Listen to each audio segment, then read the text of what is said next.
हर आंदोलन में कवियों की बड़ी भूमिका रही है। और ये जो राम मंदिर निर्माण का जो आंदोलन है, जो अब 22 तारीख को एक स्वप्न साकार होने जा रहा है, इसमें कवियों की भूमिका आपने सामने देखी है, इसलिए मैं जानना चाहती हूँ। सबसे ज्यादा कवियों की भूमिका रही है।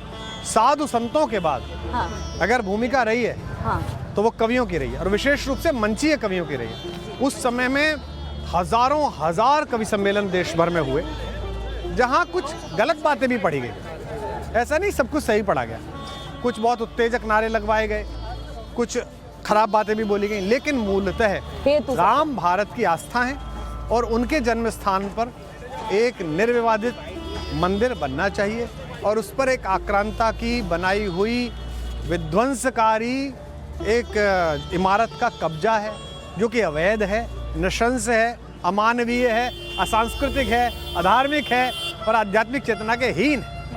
ऐसी कोई पूजा ईश्वर स्वीकार नहीं कर सकता जिसमें आप दूसरे की पूजा भंग करके आप पूजा करने के लिए आए। तो रात रात भर कवि सम्मेलन हुए, रात रात भर लोगों ने कविताएं पढ़ी, मतलब निर्भय हाथरसी से लेके और नए नए कवियों तक ने राम पर कविताएं लिखी।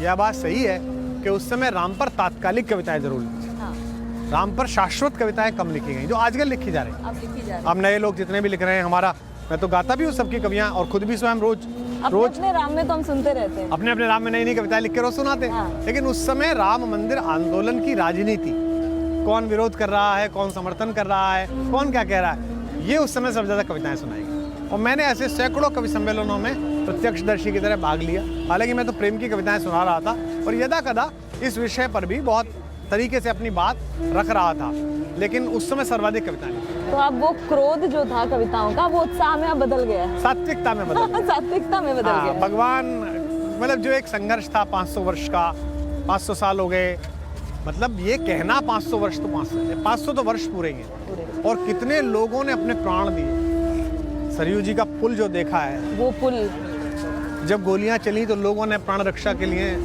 सरयू में कूदना पड़ा। वो तो बड़ा नशंस था, वो जिस भी कारण से हुआ, जो राजनीतिक परिस्थिति बनी, सुप्रीम कोर्ट में हलफनामा क्या था, फिर कार सेवकों के उत्साह के आगे सरकारें कैसे बेबस हुई और कैसे ध्वस्त हुई, उससे पहले जो हुआ, ये एक दिन का काम नहीं था। जो कहते हैं ना सब, ये नहीं करना चाहिए था, मैं भी मानता हूँ कि अगर किसी निर्वाचित सरकार ने सुप्रीम कोर्ट में हलफनामा दिया है तो उसको सुप्रीम कोर्ट की मर्यादा का पालन करना चाहिए। पर सरकारें क्या करेंगी? ये तो लोगों का 500 वर्ष का गुस्सा था, आक्रोश था कि भाई हद ही कर दी है, हमें कब तक सहिष्णुता पढ़ाओगे आप, हमें हमारे भगवान के स्थान पर एक विग्रह का अधिकार नहीं है। तो उसकी परिणति हुई, और लोक का क्रोध जो है ना, वो न्यायिक प्रक्रियाओं के बाहर होता है। और स्वामी के बीच का संबंध कैसा होना चाहिए, एम्प्लॉय और एम्प्लॉयर के बीच का रिलेशनशिप कैसा होना चाहिए, ये अगर सीखना है तो हनुमान के और राघवेंद्र सरकार के संबंध में सीखना। हनुमान जी के पास योग्यता के नाम पर विश्व की सर्वश्रेष्ठ योग्यताएं हैं, विज्ञानी नाम अग्रगण्य है। उनको स्वयं श्री हरि विष्णु का आशीर्वाद प्राप्त है। उन्हें मरुत ने आशीर्वाद दिया, वे तो उसके पुत्र ही हैं। उन्हें वरुण ने आशीर्वाद दिया है कि वो पानी में नहीं डूबेंगे। उन्हें इंद्र ने आशीर्वाद दिया है कि तू अग्नि में नहीं जलेगा। और सबसे बड़ी बात है कि वो भगवान राम के सारे कष्ट के, जो भी जीवन में उनके मनुष्य रूप में कष्ट आई, चुनौतियाँ आई, उनको निवारण करने वाले हैं। लेकिन इसके बाद भी हनुमान का कहीं भी परिचय, वो ये नहीं कहते कि मैं पंचकन्याओं में पूजित माता अंजनी का बेटा हूँ, वो ये नहीं कहते कि मैं पंच तत्वों में एक सर्वाधिक आवश्यक पवन का पुत्र हूँ। वो ये कहते हैं कि मैं भगवान राम का सेवक। माता ने भी पूछी कि तुम कौन हो, तो पहला परिचय क्या दिया, राम दूत में मात जानकी, और कसम भी उन्हीं की, सत्य शपथ करुणा निधान की। जैसे इतनी सारी बातें बताई जाती हैं कि मनोजवम मारुत तुल्य वेगम वातात्मजम वानरयूथ मुख्यम जितेंद्रियम बुद्धिमताम वरिष्ठम, लेकिन क्या, श्री राम शरणम प्रपद्ये। तो when you act as a employee, अगर आप भारतीय की तरह काम करें तो आप यह ना देखें कि आप प्रधानमंत्री हैं कि सामान्य नागरिक हैं।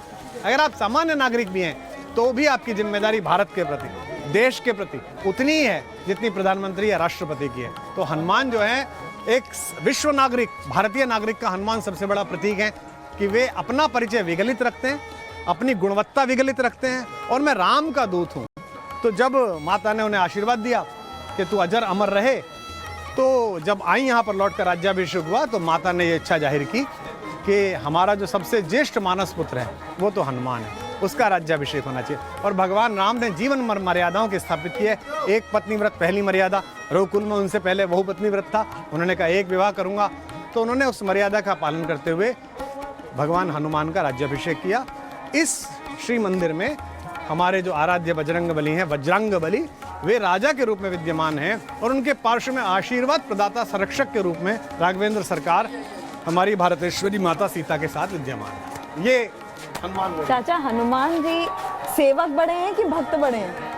अगर आप भक्त हैं तो सेवा आपका स्वभाव बन जाता है। अगर आपने सौंप दिया, स्वयं को समर्पित कर दिया, जब तक वो ब्राह्मण के रूप में मिले पहली बार भगवान से, तो भगवान ने लक्ष्मण जी से कहा, वाक्यज्ञम मधुरम सुग्रीवम सचिवः कपि, श्रीमद् वाल्मीकि रामायण।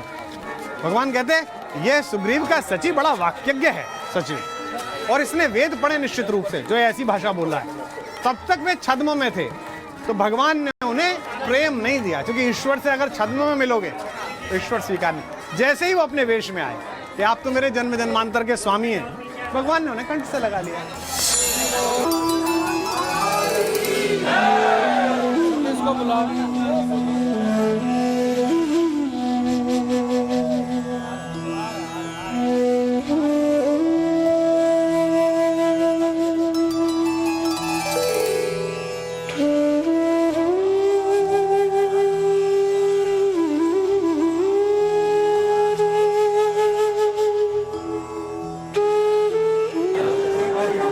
ले ले, चंदन ले ले बेटा, चंदन लगा लीजिए। जय हो प्रभु। स्वामी यहाँ पर विराजमान है भगवान बजरंगबली राजा के रूप में, उनका राज्याभिषेक हुआ है, और पीछे उनके संरक्षक के रूप में राघवेंद्र सरकार अपने श्री विग्रह के साथ पीछे विराजमान है। तो मर्यादा की एक नई सीमा रेखा कि जिनको कहा माता ने कि अजर अमर रहें। और ये एक जो कहानी है, ये कथा है सूर्यवंशियों की और पृथ्वी की, यानी कि एक भूमिजा है और एक सूर्यवंशी है। भगवान राम, राघवेंद्र इनके सरकार। बीच में अगर वायु और वायुपुत्र ना हो हाँ, तो हमारा कोई अस्तित्व नहीं है। तो जो पूछे कि हनुमान जी की इस राम कथा में क्या महत्व है, इनके बिना ये कहानी अपूर्ण है, क्योंकि अगर ये ना हो तो ना तो हमारी जो जगत माता है भारतेश्वरी, उनका पुनर्मिलाप हो और कहानी ना हो, इसमें सर्वश्रेष्ठ है। जय राम।